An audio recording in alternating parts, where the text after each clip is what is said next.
โมตัสสะภะคะวะโตอะระหะโตสัมมาสัมพุทธัสสะนะโมตัสสะภะคะวะโตอะระหะโตสัมมาสัมพุทธัสสะนะโมตัสสะภะคะวะโตอะระหะโตสัมมาสัมพุทธัสสะพุทธังธัมมังสังฆังนัมมัสสามิ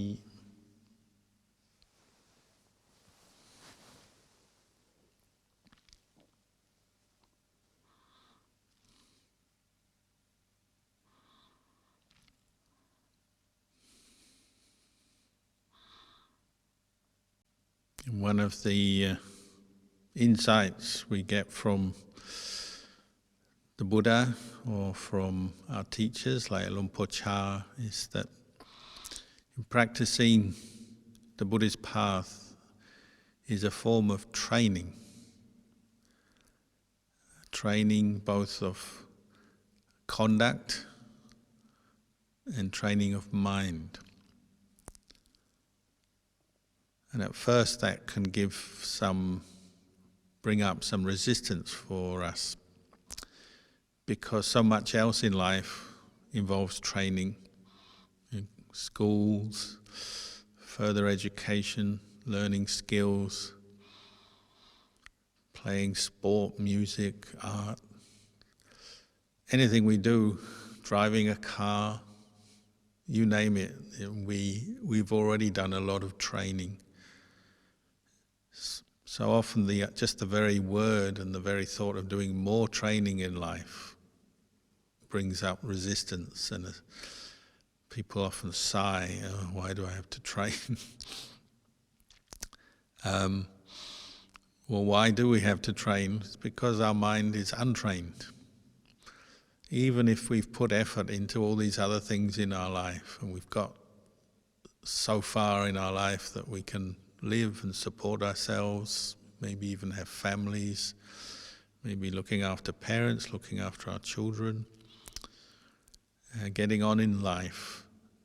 Even if we've done all that, there's an area of our life that we've often neglected, and that's the training, particularly the training of our mind in the Dhamma, in the Eightfold Path, and then the training of speech and action to match that, that is an expression of the trained mind. You know, most people will not even think that they are untrained on the level of speech and action, but as soon as you start practicing the Buddhist path and cultivating the kind of qualities that the Buddha encouraged us to cultivate, you realize how untrained and uncontrolled your mind and even your speech and actions are. Often the first insight into this we have is when we meditate. You're given the instructions. The instructions are very simple, very easy to understand. But to put them into practice is quite challenging. You meditate on the breath for a moment or two and then the mind is gone. And sometimes we just feel miserable because we feel we can't do it or it's too hard. And so on. And this is partly it's just showing us the task that faces us, the challenge facing us, because our mind is untrained. It is easily distracted, easily lost in its moods, falls asleep. But then that's why we have to practice. It's because we haven't done it much before and our mind does remain untrained. And we have to remember that the Buddha, in his wisdom and compassion, said, well, we can train as human beings. It's possible. You know, we are born with great intelligence and all kinds of skills, or what we call barami. From the day we're born, you know, we wouldn't be born if we hadn't already developed some good karma, some skills and barami from our last life. And they bring us to this birth. But there's more to do, more work to do. So often we look at the practice as a kind of a journey, and we're cultivating these qualities or training ourselves in these qualities as we go along this journey, training body, training speech, training mind. But we can do it. We have that potential within us, and we have to learn to commit to it, to the training. Just as any of these other things we do in life that we train for, we commit so that we can pass our driving test, or we can pass the assessment or the exam, so that we can do the thing, we can win our game, we can play our musical instrument, whatever it may be. We are willing to commit to those things because we see them as valuable, important, source of happiness, source of satisfaction maybe. In the same way, we have to see that this Buddhist path is important to us. One has to develop that sense of faith, confidence, and you might even say respect for the practice, for the training, because we see it is something that's useful and important to us. It's something valuable. And that will help give us some of the motivation to do it.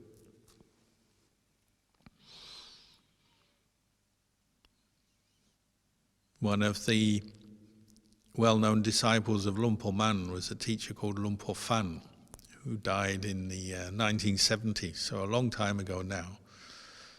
But he was considered a great meditation master, fully enlightened with great metta, and he's famous for living in a cave one year, and in the next cave there was a family of tigers living, parents and their cubs, who would walk past his cave every night, going into the forest, and every morning walk back, and could easily have attacked him and killed him for food, but they never did. So people came to respect and love Luang Por Fan as somebody who had great metta, was a fearless practitioner. But he was a trainer of people as well, of course, and he trained monks, trained lay people in meditation.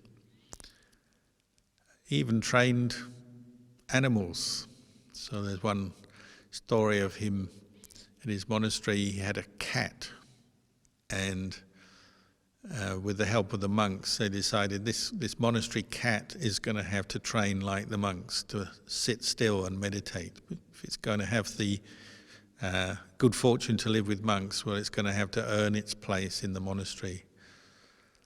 So they taught the cat to sit still, not to move around, not to make a noise, to sit still and meditate when the monks were meditating.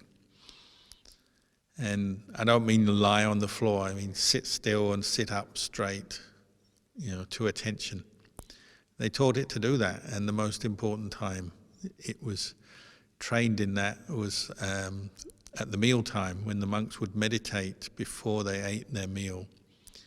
It's a time when it's very difficult for a human being to meditate, because your mind is maybe thinking about the meal ahead, and living in a monastery, you only eat one meal a day, so desire for food can come up quite strongly at that time, and you feel tired maybe as well. So there's a bit of pressure, physical and mental pressure on you, so it is a good time to train in mindfulness and meditation, but it's also challenging. So the monks would sit in a line, maybe 20 monks sitting in a line with their bowls of food in front of them, and they got the cat to sit at the end of the line. And the cat had its little tin plate with some food that the monks would share with it. And he would have to sit there meditating while the monks meditated. And it wasn't allowed to eat. That's bad etiquette in a monastery. That the lay people don't eat before the monks. The junior monks don't eat before the senior monk eats. Everyone is waiting. So even the cat had to learn to wait. And it did it very well. They taught that cat to sit and meditate waiting for its food, and it could do it every day. So even animals can be taught up to a certain level. They can be trained to sit still, to wait. And then, that cat is going to have its desires just as we have desires. There was only one time It was really tested though, and that was when one of the local monkeys, the monastery Lumpur Fan lived in, was a big forest on a mountainside full of monkeys. It still is today, full of monkeys. And one monkey, well, I imagine quite a few monkeys would come and look at the monks at mealtime, wondering if there's any chance of a bit of extra food. And there was one occasion a monkey started to notice this cat sitting in front of a plate of food but not eating, just sitting dead still while the monks were sitting still, the cat was still, and the food was just sitting there on a plate. And the monkey would come every morning at that time, about 8 a.m, and just watch what was going on with interest and obviously attracted to the food. So little by little, day by day, he'd start to place himself nearer and nearer to the cat, intrigued that the cat could sit there and this plate of food was unattended, as it were, just waiting for somebody to eat it. And so one day the monkey was bold enough just to move forward towards the plate of food, thinking, well, if the cat is sitting there not doing anything, maybe I can have some.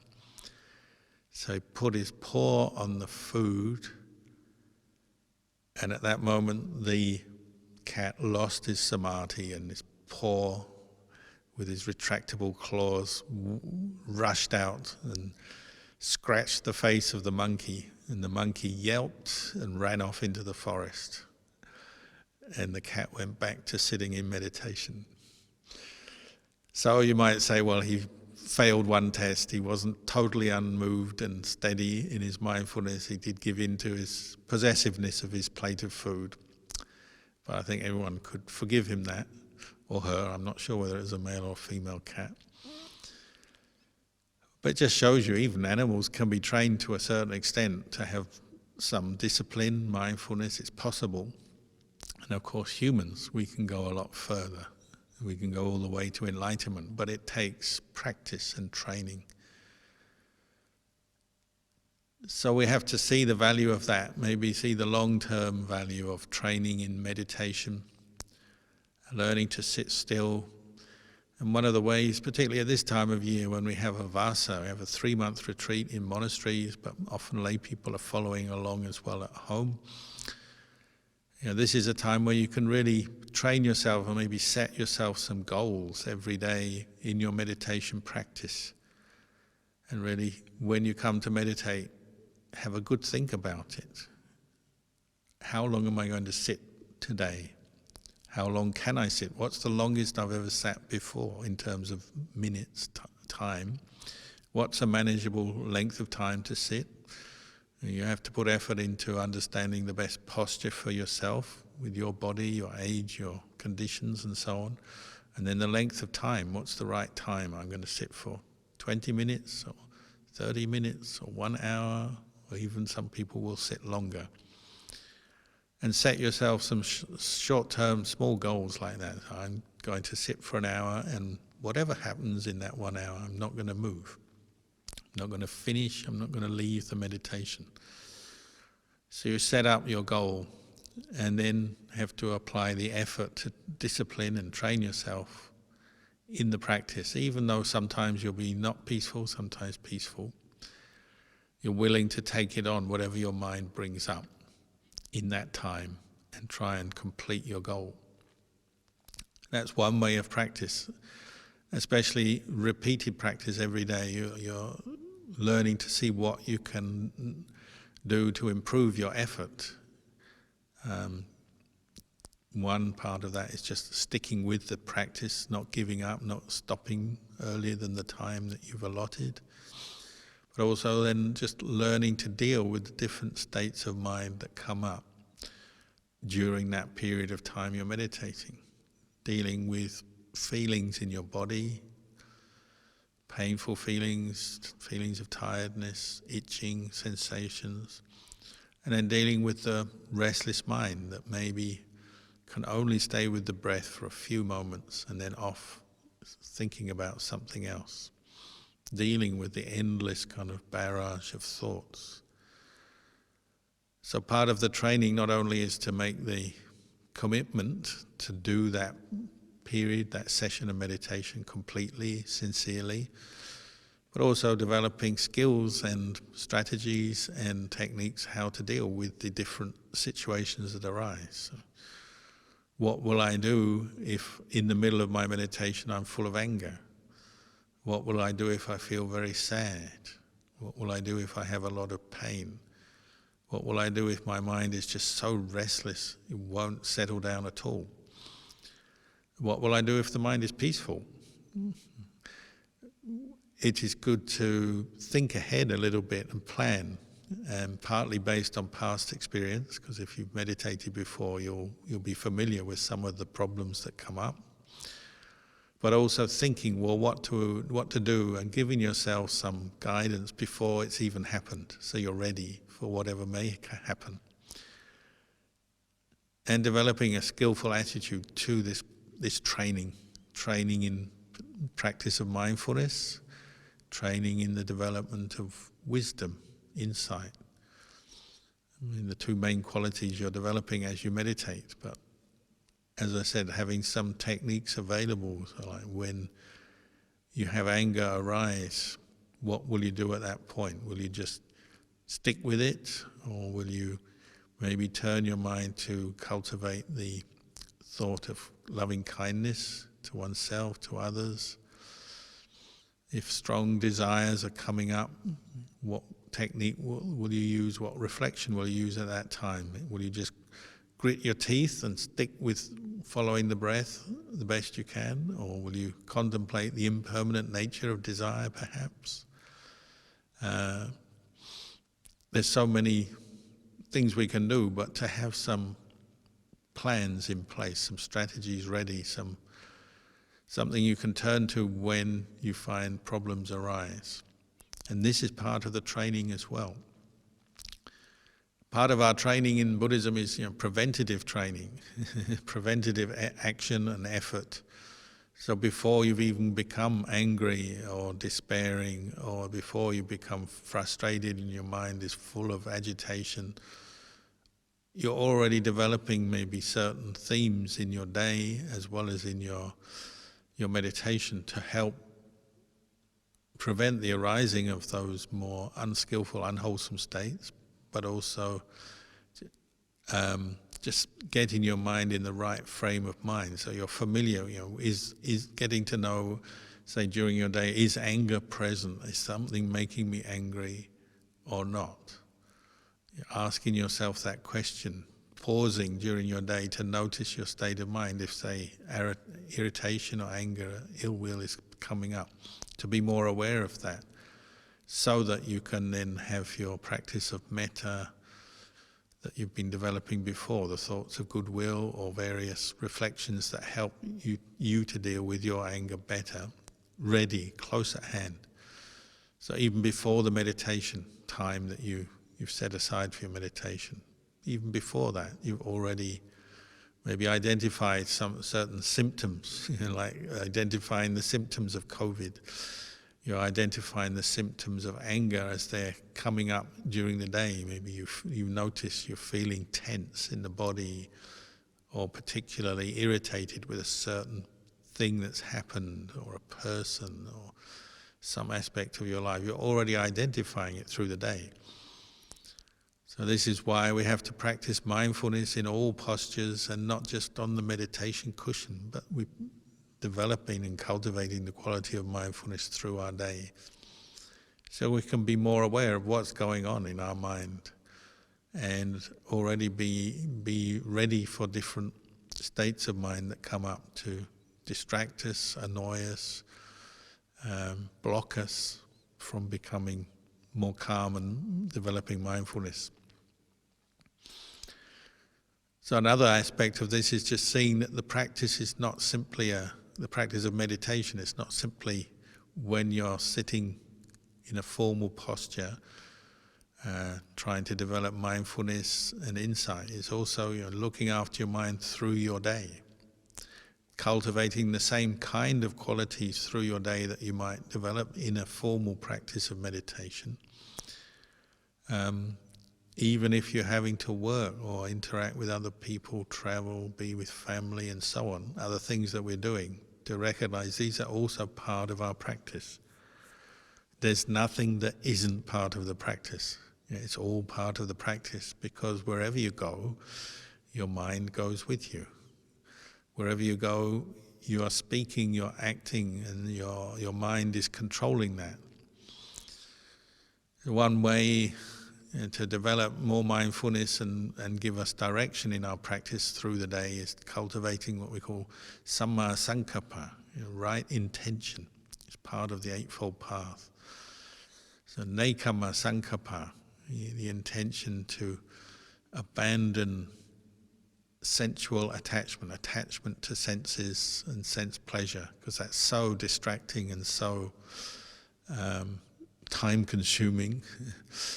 So nekama is really just the practice of letting go of sensuality and the pursuit of sensual pleasures, so that they don't overwhelm our mind. And then the practice of non-ill will, so recognizing ill will, what causes it when it's there in the mind, but also drawing the mind to non-ill will, which is goodwill, metta, kindness.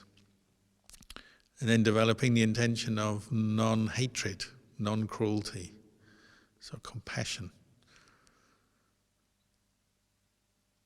So these three areas are what we call right intention. They're to be cultivated, and it's the nuts and bolts of a human mind. All the time we've got intentions arising, moments of consciousness with their accompanying intentions that are either skillful or unskillful, rooted in greed, anger, delusion, or rooted in non-greed, non-anger, non-delusion. So non-attachment, kindness and wisdom. Becoming more aware through our day of what kind of consciousness and states of mind we are encouraging, getting caught into, we are experiencing in our mind, and using the framework of right intention, Samma Sankappa, as a way to look at what's going on, to direct our mental energy. You might say keeping one eye on ourselves as we go through the world and have to interact with other people, work, family, friends and so on. Keeping one eye on ourselves and one eye on what kind of mental intentions and what mental states are arising through my day. And probably in the beginning of this training, if you call it that, is just becoming more aware of what mental states we're experiencing. Before you can let go of anger, you have to recognize anger. Before you can let go of greed, you have to recognize it. So part of our practice is developing the skills in mindfulness, clear comprehension, to see what is going on in our mind, to know the states of mind we're experiencing, to know what is wholesome, what is coming from right, skillful intention, what is coming from unskillful intention, greed, anger, delusion. Become more skilled in recognizing these different states, mental states that we experience, and recognize what should be cultivated and brought up and what should be abandoned. And that can really only come through true experience of observing ourselves in the practice, practicing more, bringing up more mindfulness through our day, through our life. Hearing the Dhamma and reading and studying the Dhamma is certainly a invaluable part of our basic training. Getting the instructions right, remembering the instructions helps with our training. But even more so is putting those instructions into practice. Learning to take a little bit of extra time just to watch yourself, turn your attention back to your mind through your day, even if you're having a busy day or involved in many different activities. Seeing the value of mindfulness, bringing up mindfulness, clear comprehension in the present moment, seeing the value of that, cultivating that, bringing it up.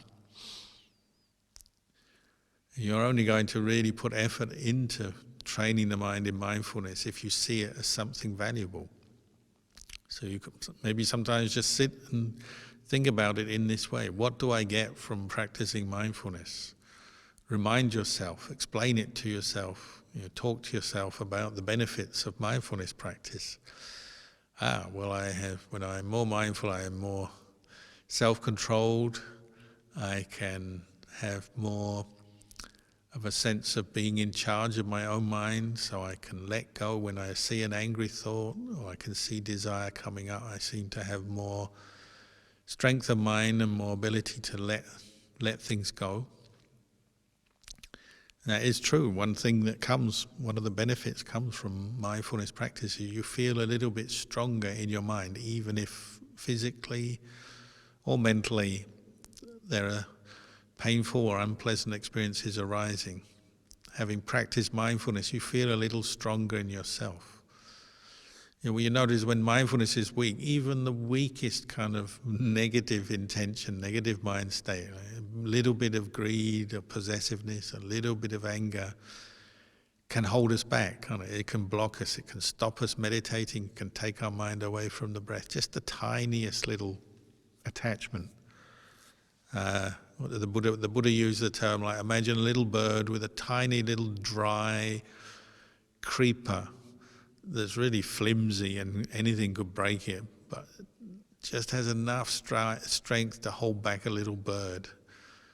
It's like sometimes very minor attachments we have. Maybe it's as simple as you're doing your mindfulness practice and you think, I like a cup of coffee or whatever your favorite drink is. I just like some drink now.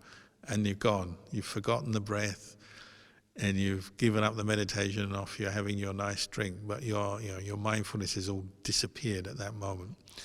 So it's like just this tiny little dry little creeper, just holding back a very weak little bird, but still strong enough to hold it back. In this sense, it's strong enough to stop the mind being with the breath and pull it towards whatever the desire is. But in the same way, if we train our mind in mindfulness, it becomes strong. So then even strong a metal chain, which would be very difficult for a human being to break, that can be broken by a strong person if they've trained themselves enough, in their muscles are strong enough. Or the Buddha said an elephant can break chains. An elephant is a strong creature. So that when the mind is practiced and trained in mindfulness, it becomes strong. And then even the strongest mental defilement, strongest mood of anger, strongest mood of desire can't stop the mindfulness. The mindfulness will break through, meaning it'll turn to the breath and let go of that unwholesome state.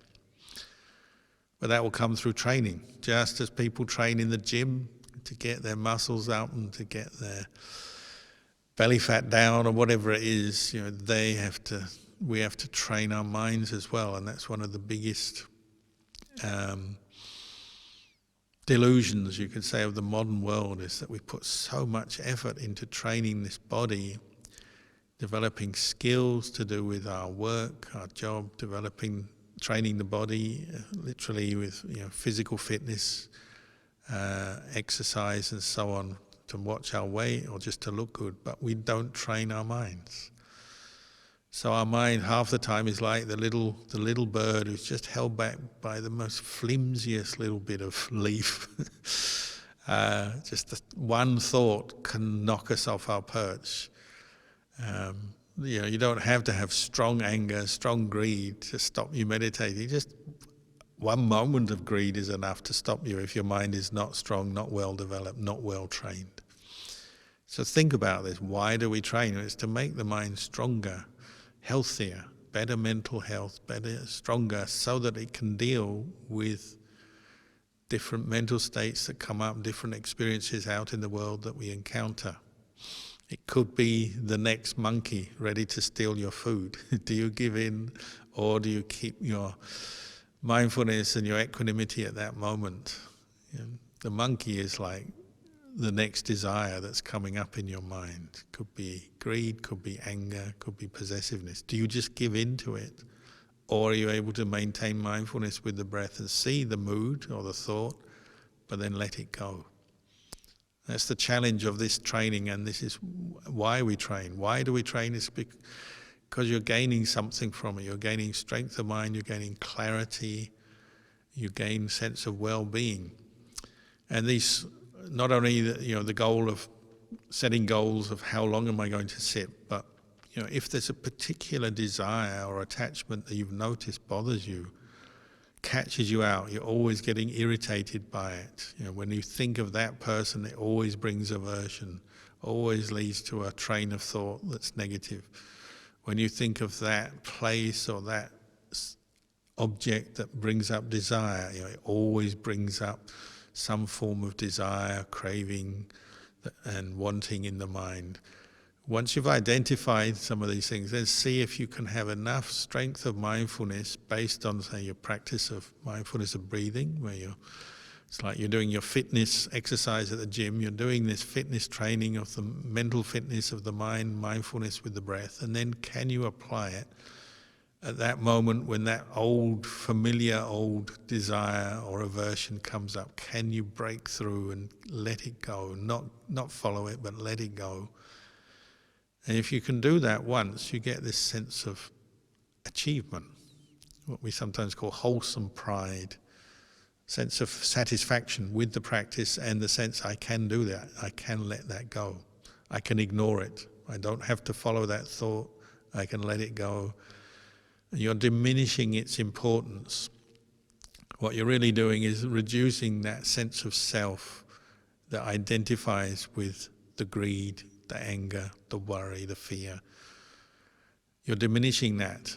And so little by little you're undermining the chances for it to come up again. It won't come up quite so strongly again or quite so often. It may well return because you haven't finally cut it off yet, but you may have had a moment of success that you can remember, and I can let this go if I try.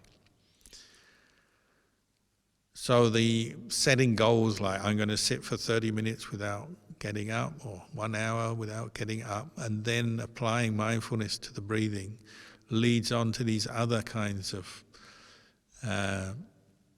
minor goals. As you're achieving your major goal of sitting still for an hour, you're now also seeing a goal achieved of maybe letting go of the desire to sleep, desire to go and talk to someone, the desire to eat or drink, the desire to have a fantasy about something, sexual fantasy, or a fantasy about something you really want in life, but you're at this time turning your mind away back to the breath, not identifying strongly with that thought. It may come up, but you say, no, I'm not going to hold on to that thought, I'm going to let it go.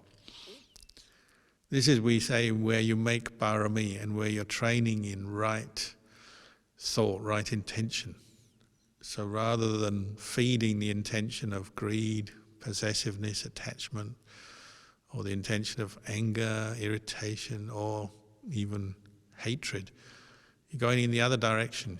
You're giving up those unskillful intentions and cultivating the skillful intention of mindfulness, non-attachment, non-anger, non-delusion. So it's like little bouts, little minor bouts within the big war, the big battle of training the mind. You're also having these little bouts which you can grow from.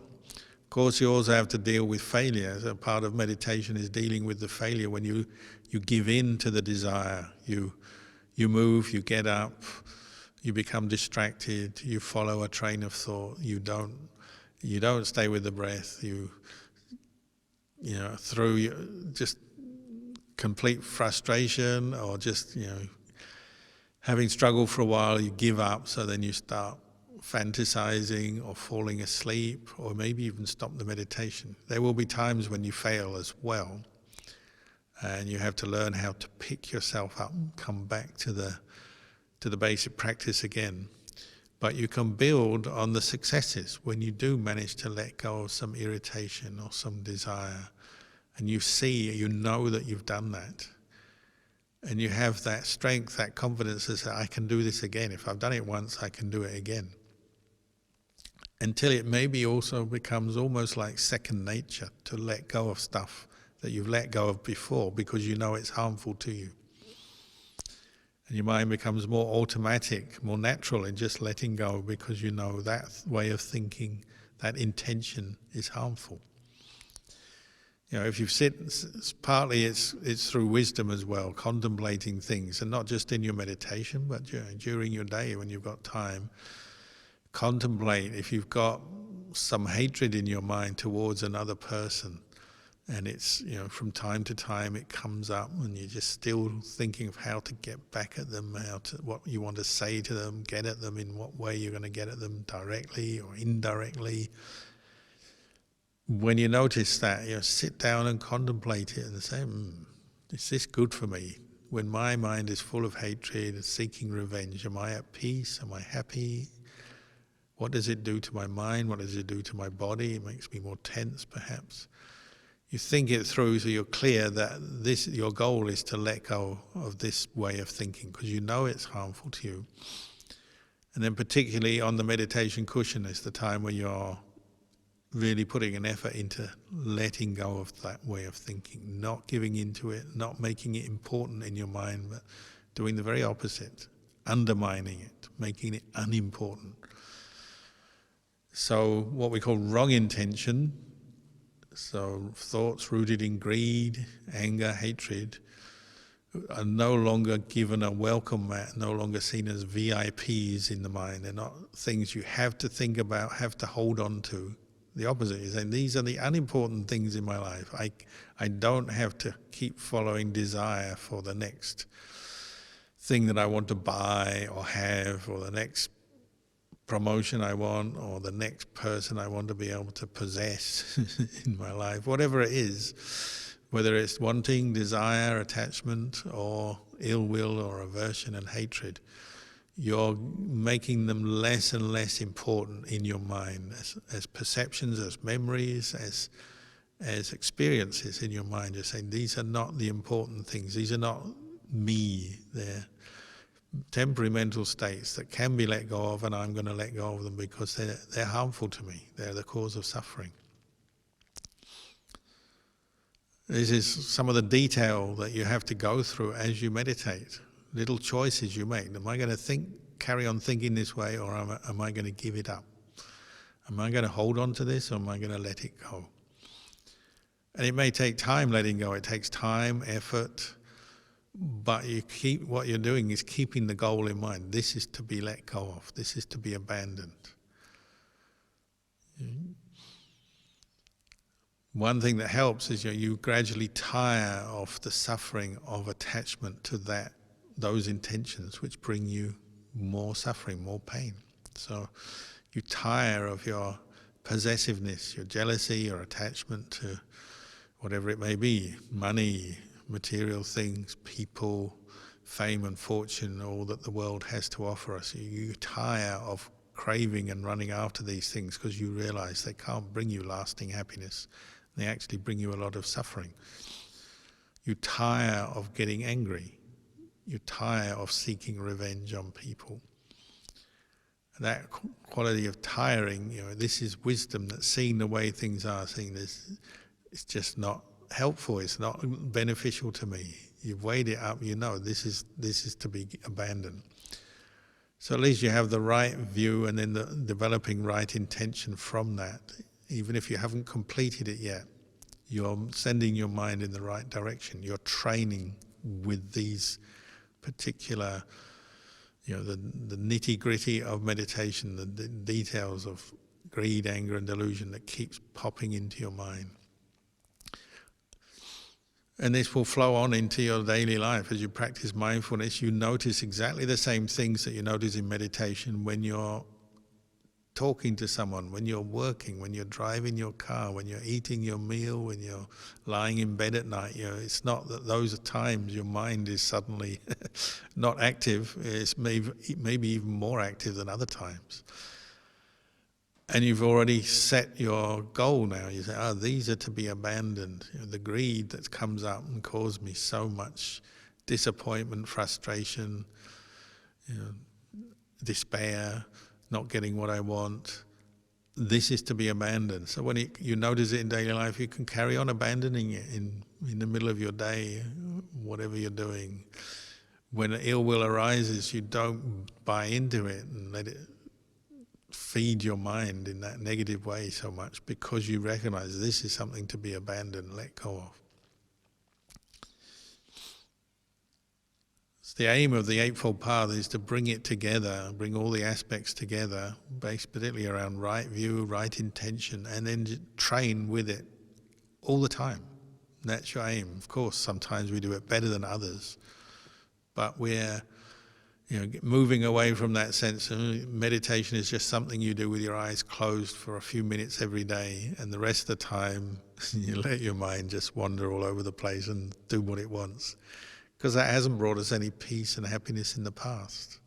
It's brought us suffering, and hopefully through practicing and training in meditation you can see that. You can see the value of letting go. You can see it's worth not giving importance to thoughts rooted in greed, anger and delusion. And you can give more value to the mind that is quiet, peaceful, and recognizing the true nature of these mental states, that they are the cause of suffering. Of course, when you have moments when you're succeeding and the mind does become bright, clear, peaceful, at ease, steady, attention is turned inwards, then you know for sure you get a real boost, you get confidence when you experience the mind that is still and peaceful. Because it's like just reminding you, yeah, this is why I'm practicing, and I can practice, I can let go of these other things, the hindrances that were bothering me. If you keep doing that, then once in a while you have the clarity and the peace of a still mind, the mind that is still. We say the mind that is empty of self. The normal things we're identifying with have disappeared. Then that spurs you on in the practice. Gives you the clarity to see these other things can be let go of. Really doesn't matter whatever it is. If I don't get that second car, or I don't get the money bonus that I was wanting, or I don't get that thing I wanted, or if I just let go of my anger towards other people, I'll be fine. I can afford to let go of them because I've done it, and the mind was very peaceful and happy when I did it. You have that powerful conditioning force. The peaceful mind, where all the mud, the silt has settled, is more important than the non-peaceful mind. So then you incline more towards the peaceful mind and what you need to do to get to the peaceful mind than you do, the less you identify with what is not peaceful. It won't disappear straight away, but your value system changes, doesn't it? You give less value to being angry, less value to being full of greed, desire, wanting, dissatisfaction, discontent. You give less value to a mind full of hatred, and you give more value to a mind that is peaceful, clear, bright, happy. And so your whole life sort of adjusts. The equilibrium of the balance of your life adjusts in favor of the mind that is still, and then the qualities that you develop are to be developed to achieve a mind that is quiet, peaceful. So that will affect other things in your life, how you spend your time, the activities you're involved with, what you do with your eyes and your ears, and who you talk to and how long you talk to them and what you talk about, and so many other things start to change because the mind inclines more to the peaceful states of peace rather than towards agitation. So naturally you become more aware in the things you say and do in your day, because you know they have consequences that will come back to you. If you do give in to your anger and you argue with someone, and you display your frustration, take it out on a thing, slam the table, break your cup, whatever, you know that you're going to regret it and it's going to come up in your mind and feed more agitation.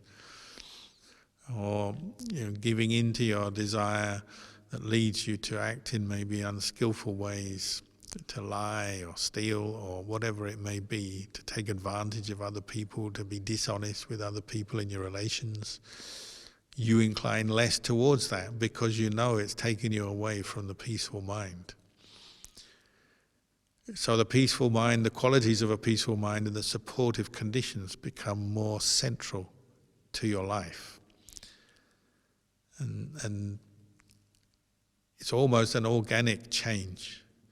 If you really put effort in developing the qualities of mindfulness, wisdom from meditation, then all these other aspects of your life start to adjust and change for the better.